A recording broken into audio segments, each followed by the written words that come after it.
आजकल मैं जीवन से डबल रूप में परम प्रसन्न हूँ। ईश्वर चैन की सांस लेंगे। एक्सक्लूसिवली तुम्हारी समस्याओं से जूझते जूझते बेचारे तंग आ चुके थे। नाटक में काम करके तुम्हारे जीवन में सुंदरता आ गई? हाँ, कैसे? मुझे ऐसे अनुभव हुए हैं जो नाटक के बिना नामुमकिन थे। मैंने एक राजकुमारी का जीवन जिया, उसका कश्मकश, ऐश्वर्य, सुख दुख। जरूरी नहीं कि तुम हर नाटक में राजकुमारी बनो। ना जरूरी है, ना मैं जल्दी ही राजकुमारी बनना चाहती हूँ। गोदान में धनिया बनने की इच्छा जरूर है। मुझे तो तुम्हारी ये इच्छा बिल्कुल बेतुकी लगती है। अभी तुम कुंवारी कन्या हो और बड़े बच्चों की माँ का रोल करना चाहती हो। ये सही है कि मैं अभी इस रोल के लिए बहुत छोटी हूँ, लेकिन ये भी सच है कि मैंने तरह तरह की माँओं को ऑब्जर्व किया है, अपनी माँ को मिलाकर। चरित्र को भरोसेमंद बनाने के लिए जिन 3 चीजों की जरूरत होती है, उनमें से मेरे पास सिर्फ अनुभव की ही कमी है। कल्पना और अंतर्दृष्टि यानी इंसाइट तो मेरे पास है, भले ही उनकी मात्रा भी बहुत कम हो। अनूठापन यह है कि हर नए चरित्र के साथ मैं ऐसा अनुभव हासिल करूंगी जो वर्षा नाम की कॉलेज छात्रा के जीवन से बहुत अलग होगा। इसमें सुंदर क्या हुआ? कितने लोग जीते जागते अपने से परे जा सकते हैं। मैं एक एक्ट्रेस हूँ, इसलिए एक के बाद एक मैं कई जिंदगियां जी सकती हूँ। रोल की तैयारी करते समय मुझे जो उत्तेजना और रचने का सुख मिला, वो अनूठा और सुंदर है। मेरी जिंदगी में अर्थ भरता है।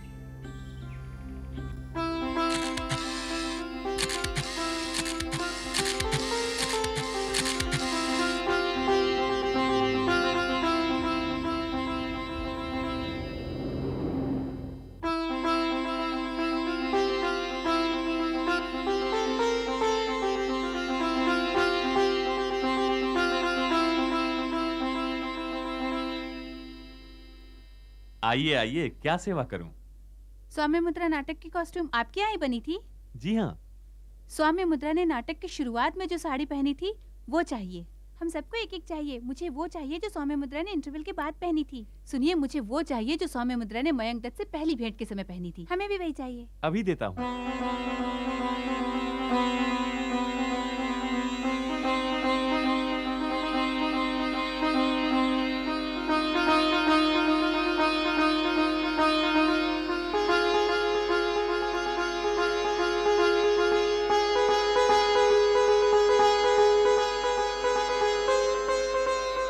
जय काली माता।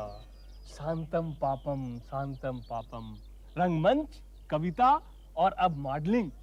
संक्रामक बीमारी के कीटाणु मिस्री लाल काले से निकलकर शहर के वातावरण को दूषित कर रहे हैं और किसी के कानों पर जू नहीं रही। उस तस्वीर में कौन से कीटाणु थे? कमाल करते हो जनार्दन। उसके यहाँ शोभित होने का मतलब यह है कि हमने ये स्वीकार कर लिया कि सौम्य मुद्रा आदर्श बेटी है।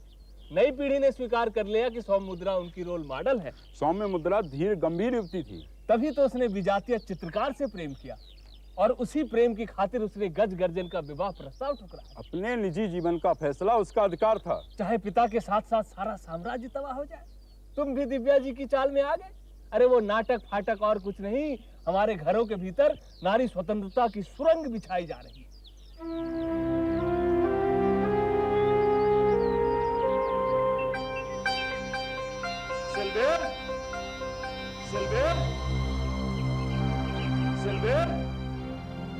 सिल्वेल, तुम्हारा पोस्टर क्यों लगा दुकान में? पब्लिसिटी के लिए मेहनताने के रूप में उन्होंने मुझे 1000 रुपए की साड़ी दी है। देखो। मैं तुमसे कितनी बार कहूँ कि हमें नक्कू नहीं बनना है। तुम्हें कुछ नहीं पता दादा। मॉडलिंग में ग्लैमर, नाम, पैसा सब कुछ होता है। सोसाइटी में इज्जत मिलती है। उद्घाटन में उसे रिबन कटवाया जाता है। मैगजीन में इंटरव्यू छपता है दादा। शाहजहांपुर में किसी ना किसी को तो शुरुआत करनी होगी। हमारे घर में शुरुआत कोई नहीं करेगा सिल्वेल। इसमें कौन सी बुराई है दादा? अब तुम्हें ये भी बताना पड़ेगा, हमारी बिरादरी में 7 घुंघटों में छिपी लड़की मांगते हैं, फ्लैश बल्बों में चमकती मॉडल नहीं। Something rotten in the city of Denmark. अच्छा, तुम अब जवाब भी देने लगी हो?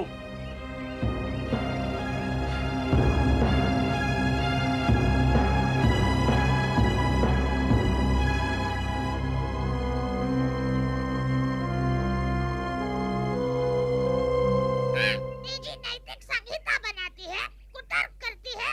अरे मैंने अपने समय के दिग्गज विद्वानों से शास्त्रार्थ किया है। श्रावस्ती के वेंकटेश शास्त्री, उज्जैनी के अखिल उपाध्याय, किस को धूल नहीं चटाई मैंने। बित्ते भर की छोकरी मुझे शास्त्रार्थ का आधार सिखाती है। मैं देख रहा हूँ आकाश के पटल पर इस निजी नैतिक संहिता रचने वाली के कारण घर में कैसा भूचाल आने वाला है। मैं कॉलेज से बहुत थकी हुई आई हूँ। इस समय मेरा भेजा मत चाटो। भेजा चाटना तो बहुत दूर की बात है। मैं तुम्हारा मुंह भी नहीं देखना चाहता। तो तुम्हें इसके लिए कौन विवश कर रहा है? इस घर के लिए मेरा कर्तव्य। जान सकती हूँ क्या है तुम्हारा कर्तव्य? तुम्हारी भर्त्सना करना, तुमको दंड देना और रास्ते पर लाना। अपने इस लक्ष्य की प्राप्ति कैसे करोगे? मैं तुम्हारा घर में रहना दूभर कर दूंगा। वो तो तुमने अभी भी कर रखा है।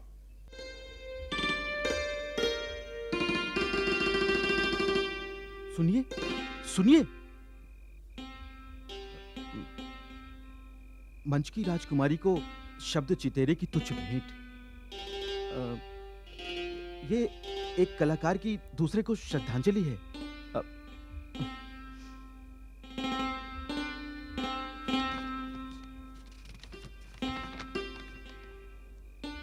प्यारी प्यारी कितनी तुम्हारी मुद्राएं प्रिय, सौम्य मुद्रा पोर पोर मेरे मन मोर हो। आए रंगमंच पे चुराए लियो मेरो चैन, चित्त झकझोर ओ सलोने चित चोर हो। जहाँ जहाँ देखूं वहीं दिख पड़े तेरी छवि, सूरजमुखी रवि की चांद के चकोर हो। मिश्रीलाल कॉलेज के प्रांगण की विद्युत लता, शाहजहांपुर के हृदय की हिलोर हो।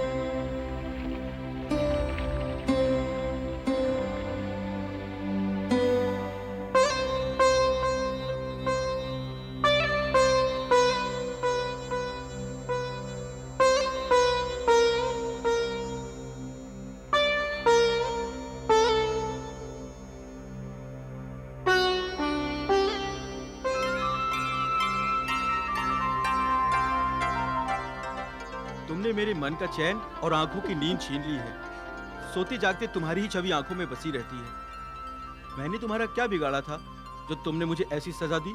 मैंने तो कुछ नहीं किया। मेरे मन का चैन लौटा दो निर्मोही। अच्छा, मेरे लिए ये संबोधन है? तो और क्या कहूँ?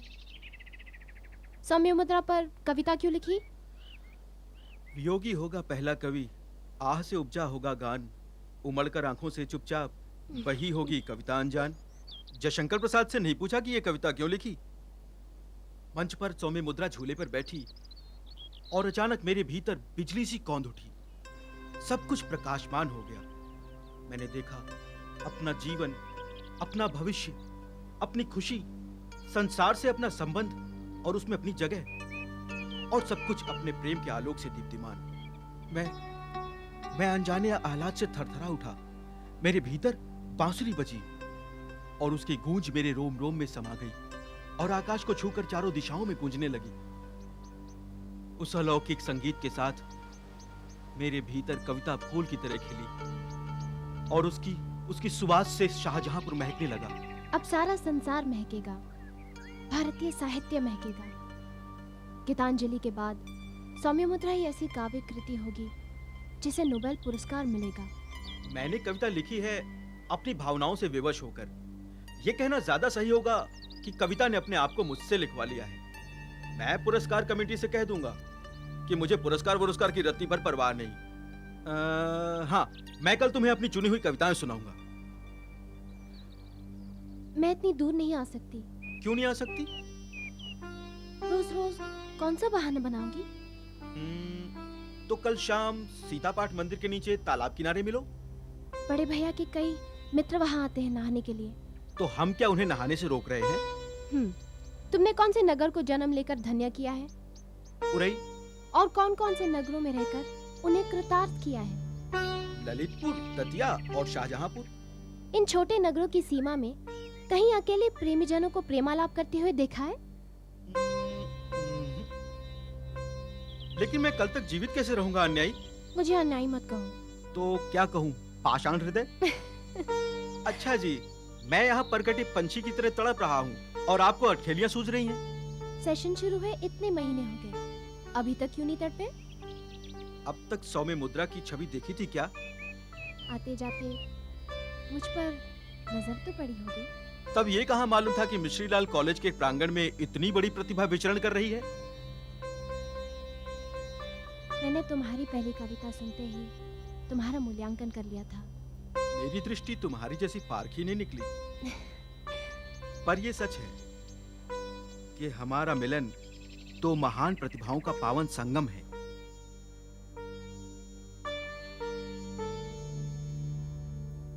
बीए फर्स्ट ईयर की बात है।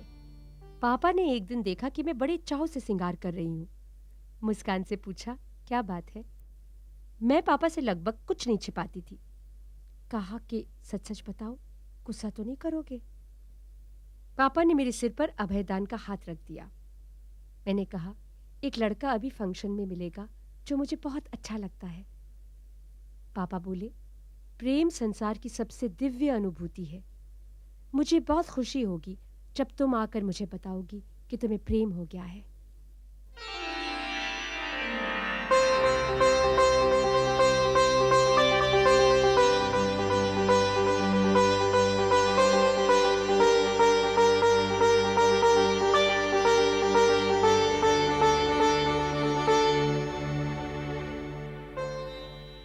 दद्दा, दद्दा मुझे प्रेम हो गया है। क्या? कमलेश कमल से। उन्होंने मेरे ऊपर कविता लिखी है जो 50 साल बाद मिश्रीलाल कॉलेज में बीए के कोर्स में पढ़ाई जाएगी। प्यारी प्यारी कितनी तुम्हारी मुद्राएं प्रिय, सौम्य मुद्रा पोर पोर मेरे मन मोर हो। अरे कुलच्छेदी, तू पैदा होते ही क्यों नहीं मर गई? प्रेम संसार की सबसे दिव्य अनुभूति है दद्दा। प्रेम एक कीड़ा है, इससे पहले कि वो आत्मा बनने लगे पीस कर उसकी चटनी बदलनी चाहिए। और तेरी भी।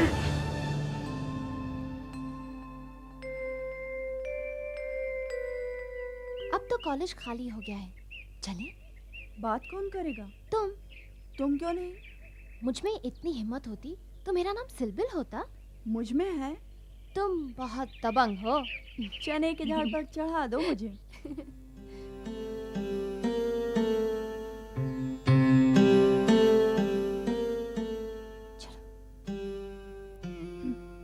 जी ये कामसूत्र? कामसूत्र 3 तालों में बंद रहती है, छात्रों को नहीं दी जाती। मुझे जरूरत है। तुम संस्कृत की छात्रा हो? जी मैं हूँ। अभिज्ञान शाकुंतल कोर्स में लगी है। मुझे नायिका भेद का रेफरेंस देखना है। शकुंतला पद्मिनी नायिका है। दुष्यंत शकुंतला का चुंबन लेते हैं। वो चुंबन किस टाइप का है, ये मुझे कामसूत्र में चुंबनों के वर्गीकरण में देखना है। जब से विश्वविद्यालय की स्थापना हुई है, चुंबनों के वर्गीकरण पर परीक्षा में ना कोई प्रश्न आया है और ना आएगा।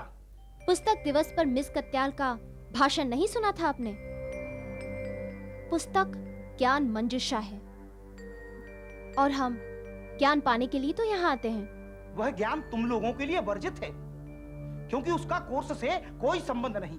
जीवन से तो है। हम तुम्हारे जीवन के सिर्फ उसी पहलू में दिलचस्पी रखते हैं जिसमें परीक्षा होती है और डिवीजन मिलती है। आप सेंसर बोर्ड हैं? हाँ हूँ, कच्ची उम्र का सेल्फ अपॉइंटेड गार्जियन हूँ, और ज्यादा बोलोगी तो प्रिंसिपल साहब से शिकायत कर दूंगा।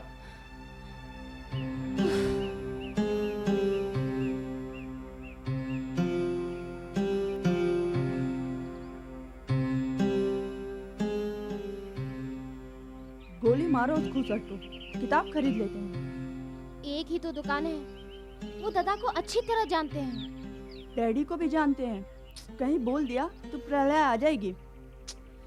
मैं जवान हो गई हूँ तो डैडी शादी बड़ी खुशी से करेंगे।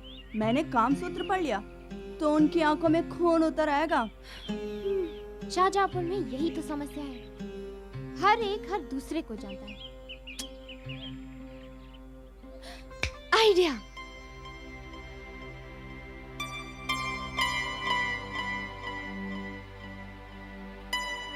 पढ़ना। तरुणी का चुंबन 3 प्रकार का होता है, निमित्तक, स्फुरितक और घटितक। मेरा चेहरा क्या देख रही गधैया? आगे पढ़ना। ये कामसूत्र क्यों लाई हो? मैं युवती हूँ। स्त्री पुरुष के अंतरंग संबंध की प्रकृति को जानने की जिज्ञासा मुझे तो स्वाभाविक लगती है। उसके लिए तुम इतनी बेचैन क्यों? जब तुम्हारा विवाह होगा तुम्हें मालूम हो जाएगा।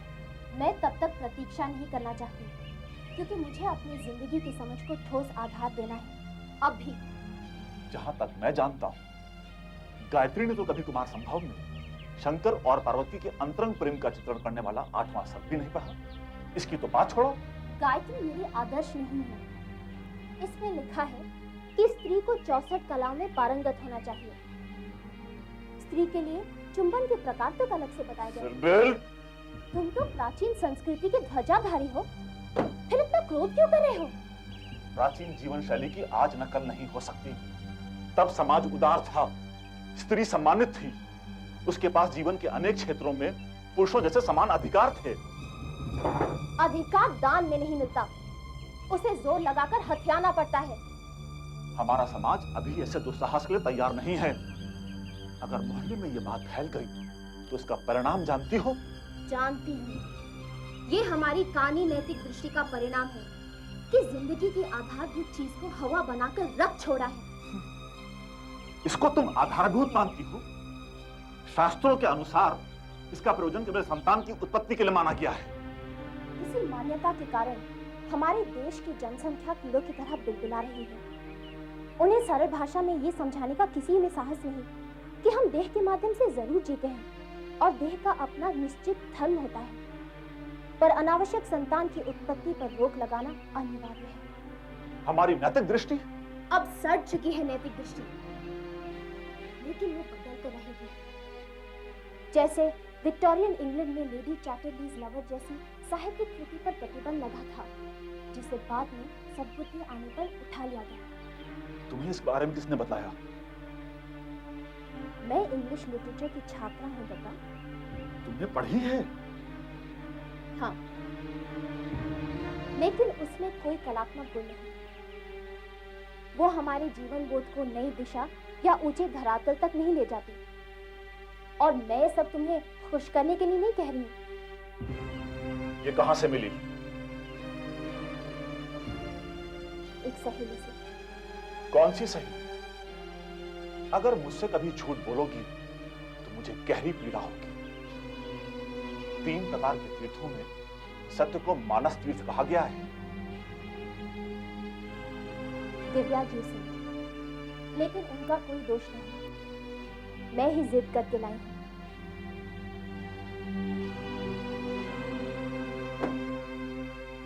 आज ही वापस कराना।